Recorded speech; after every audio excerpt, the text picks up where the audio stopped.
እንዳልተፈጠረልሽ ታውቂያለሽ። እሺ እስካሁን የፈጠርሽብኝ ችግር ይበቃሻል። ከዚህ በኋላ ግን በፍጹም አልታገስሽ።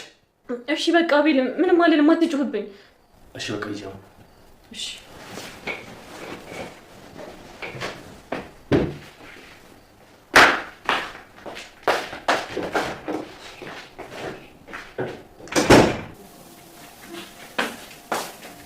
ማሚ መጣሽ?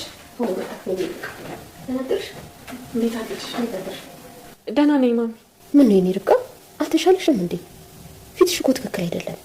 አረ ደህና ነኝ ማሚ፣ ትንሽ እኮ ራሴን አሞኝ ነው። ውይ እኔም ምን ነው ልጄ እንደው እንቅልፍ አልተኛሽም ነበር? አዎ አልተኛውም። ግን ምን ነው የኔ ርብቃ የተፈጠረ ነገር አለ እንዴ? አዎ ማሚ፣ ትላንትና እኮ አቤል። እስካሁን የፈጠርሽብኝ ችግር ይበቃሻል። ከዚህ በኋላ ግን በፍጹም አልታገስሽ። አይ ማሚ ትላንትና እኮ ትንሽ አሞኝ አቤል ሲንከባከበኝ ነበርና ትንሽ አመሸ። ይሁን የኔ ልጅ በቃ አሁን ምግብ ትበይና አረፍት ያለሽ። ማሚዬ እኔ ረፍት ማድረግ የምፈልገው አንቺ ስር ነው። ልክ እንደ እናቴ እግርሽ ላይ አስተኝተሽ ጸጉሬን እንድዳብሽኝ ይፈልጋሉ። እንደ እናት አልሽ የኔ ርብቃ? እናት አይደለሽም እያልሽ ነው?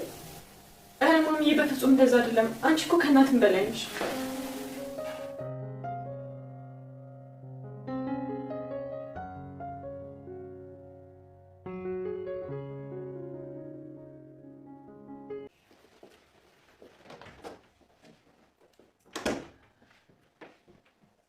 ምን ሆነሽ ነው ርብቃ? ምንም እዩ። አትዋሽ፣ ንገሪኝ ርብቃ። ምንም አልሆንኩም። እኔና አንቺ እኮ ጓደኛሞች ሆነናል አይደል እንዴ? አዎ። በቃ አሁን ለይልሽ የነገርሻትን አንድም ሳታስቀሪ ንገሪኝ። እሺ። እና መድኃኒት ነው አጥሹ?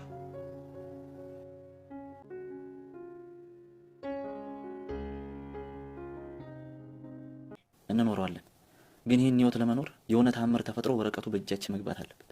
ኡፍ ወረቀቱ እዩ። በቃ ወረቀቱን እንተውና እኔ እናንተ ያለን ነገር እኮ በቂ ነው። ሰርተን መኖር እንችላለን።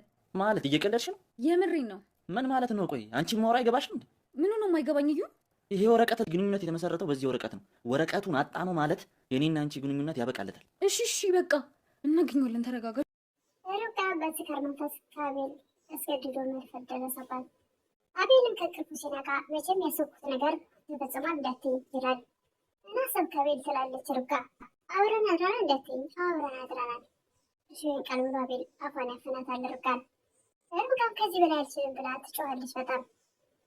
አቤልም ምንም ለእናቱ ምንም እንዳልተፈጠረ ርብቃ ለእናቱ እንዳትነግር ተዋበለ ነበር። ርብቃም አቤልን ስለምትወደው የደስታም የሀዘንም ስሜት ተዘበራርቆባታል።